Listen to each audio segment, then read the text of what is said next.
বাবা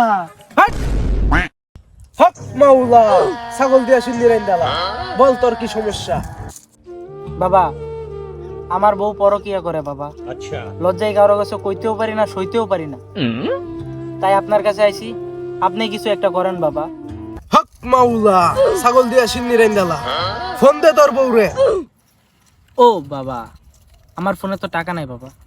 তোর ফোনে টাকা আছে? না রে, আমার ফোনেও টাকা নেই। হক মাওলা ছাগল দিয়া সিন্নি রাইন্দালা। এই না আমার ফোন, তোর বউরে ফোন দে। আরে বাবা, আমার বউয়ের নাম্বার আপনার ফোনে জান দিয়ে সেভ করা। হক মাওলা ছাগল দিয়া সিন্নি রাইন্দালা।